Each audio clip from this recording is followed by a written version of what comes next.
Hi, everybody. I'm Sheila Robison, and I'm going to take you through some of the main points and learning experiences I have had with my e-portfolio and this program.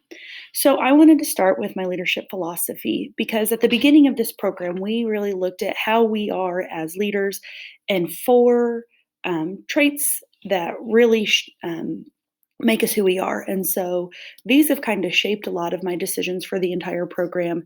And I see myself always looking at these four traits and using them a lot to guide me as a leader.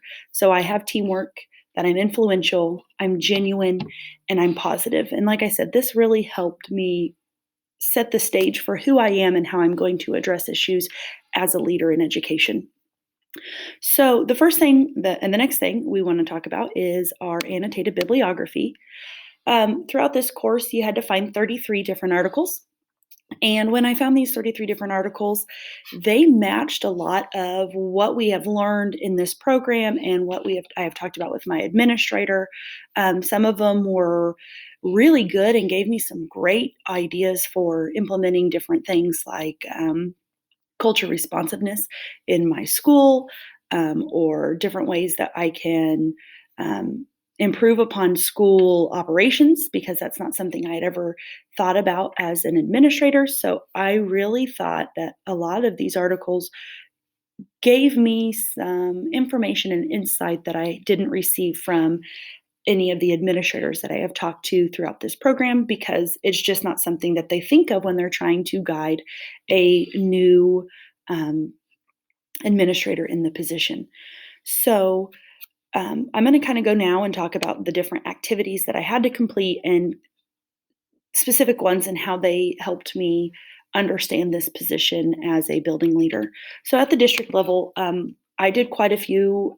I've always been part of the district leadership teams on different programs, but something that I got to do this last year was participate in all the meetings that led our district into making plans for COVID, and reopening schools and what that was going to look like and how our students were going to be and what policies we were going to implement.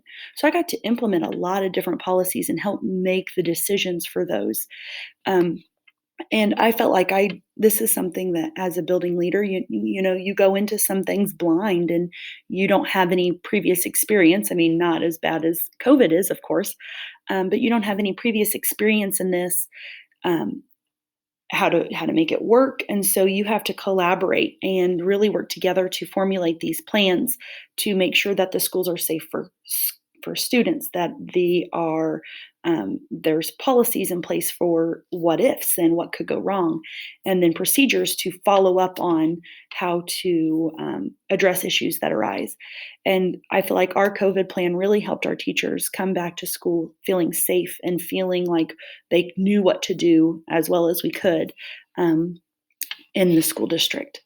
So that was one. Another one that I felt like was a good one was the COVID conversations. Um, and I know that it kind of went with the same thing, but this was a lot different because I had to reach out to external community members.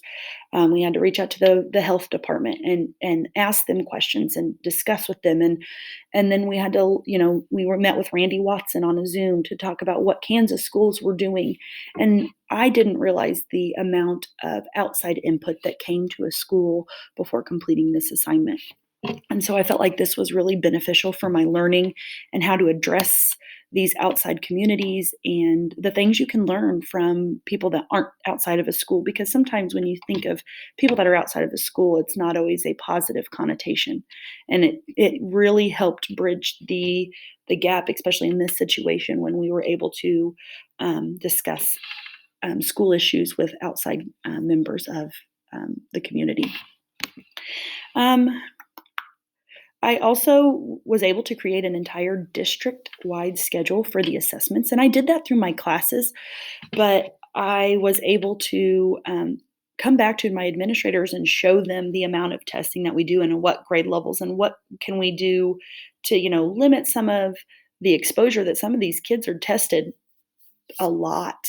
and maybe we don't need to add any more to their plate. And so it was kind of nice to see the district-wide scale on when everybody's testing and what time of the year is extremely busy to not incorporate more things. And I feel like this schedule, once shared, has actually helped with some of the um, planning. And just to see, sometimes as a building administrator, I've realized that you get kind of tunnel vision, and you only see your school and what benefits it. And so sometimes you need to see the big picture of, yeah, I'm taking state assessments and it's important, but so are these many people. They're doing this as well. So it just goes to show you that there's more to um, some of these schedules than just your individual business building.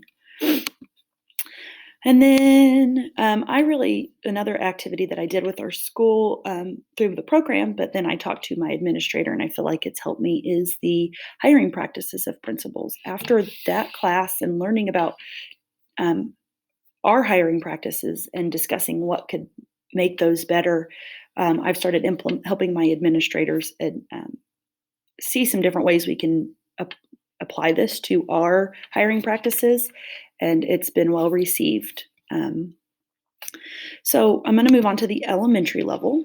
The elementary level is actually where I would like to be a building principal. And I've done things with like vision statements and how I can be a visionary leader. Something that I really liked at an activity that I did that correlated with both an assignment and actual practice is we talked about different technology and implementing this technology rich program, and I did some research on some and then brought that to the elementary teachers and explained to them different ways that they could incorporate this into their lessons to make them better. So being an administrator, you really have to look at how you can take your information and apply it to help your staff meet the needs of your students. Another area in which I did some project was our MTSS data collection.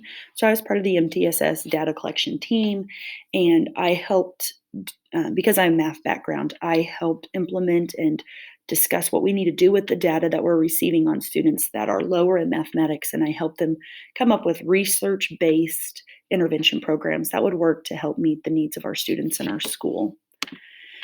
And then we did a camp read a lot, and this is another community discussion. We made a night where parents could come learn about state assessments, practice reading skills with their students that aren't taking state assessments, and it really just built that collaborative piece for students and the community and teachers to come together and work as one for the common good of the student.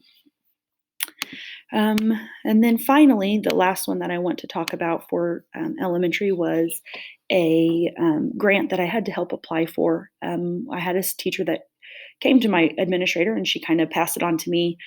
She needed some things for her STEM classroom, and so I helped her talk about find a grant. Actually, it was really through not a Donors Choose, but I can't think of the name of it at this moment, but it's a class account where people donate to the classroom. And I learned about it through a project that I did in my classes, and I applied it to an area in which we needed to see that growth. So a lot of these things that I've done, and I'm going to go ahead and do secondary, and then I'll talk about all the things. So in the secondary setting, something I feel like helped me was the discipline procedures for special education students. We've kind of been having a lot of problems with teachers not understanding how or the correct policy. So some teachers were really lax on students with receiving special education services, and then some were pretty not exactly following the IEP. So I created this document in a class, and then I shared it with our special education teacher. We kind of and we made it where we handed that to teachers, and it's been very beneficial for teachers to see the correct protocol to follow. Another one that I want to talk about for the secondary level is the data discussion protocol.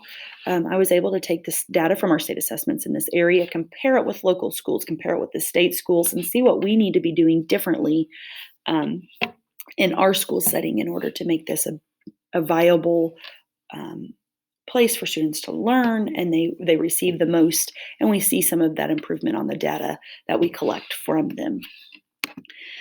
And then and then community information. Again, I feel like the community component is something that I really like, and I really feel like I would do a really good job now that I'm learning more about it.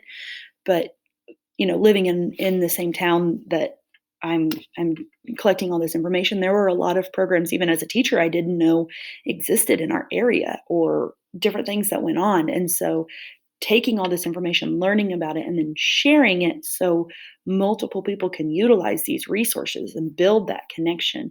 In the last few years, it feels like that connection has kind of not been as strong as it should be. And so I really feel like by collecting all this and doing these community projects, I feel like I am tying that. And I know that community involvement is so vital for the success of a school. Um, and so I think that's one of my passionate areas I didn't realize until I've completed this program. And so finally, I finished off with my reflection, and um, as it loads, oh, there it goes.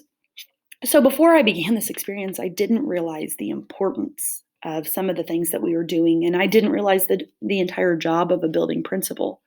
So this kind of, I just thought it was really what I saw as a teacher them doing, and I realized that it goes in deeper than that. There's only a small scale that a teacher sees that an administrator actually does. And so I know that it's important to promote school improvement and student learning for a school to be successful. And some of the things that I really learned and I evaluated myself on were things that I did both together in the classroom and in the program. I mean, not in the classroom, in the school, and in the program, because there are so many different ways that the assignments that we completed correlated to relevant issues in education and relevant issues for our district. And I was able to take them and um, meld them together for a really truly reflective experience. And I feel like I can walk out of out of this program feeling like I have the tools necessary to become a successful leader. Now, I don't have all the answers, and you probably never do have all the answers, but the program itself and the classes that I have taken have really opened my eyes to a lot of issues, especially since I'm from a smaller school, and not a lot of schools are this small. And so some of the issues were things that I have not experienced and my administrators haven't. So I was able to take some of these experiences that are things that I wouldn't see here and use them to help make reflective decisions on our school district. I feel like there were a lot of assignments I spent time talking to the administrators on and growing from those experiences in the program to and helping my administrators grow as well, which kind of goes back to that collaborative piece is when you're collaborating and working with others, then you can really grow as an individual. And I really thought that this program has been really beneficial for a lot of things that I hadn't ever experienced or witnessed. We've done research for school improvement, which I thought was a really good one, and really looking at ourselves in as a leader in the educational research class. And I feel like I know myself a lot better and where I need to improve and how I need to go about that in the future. The learning environments, creating vision. Vision is in every class, I feel like, now that I've been exposed to it. So, overall, this program has helped me, along with the experiences and combining them together to help make decisions for our district. And I'm really thankful for completing this program because I almost didn't take it. And I feel like I actually have the tools now to really help change a district for the better. Um, but that is all I have on this on my portfolio, and I look forward to seeing what the future holds.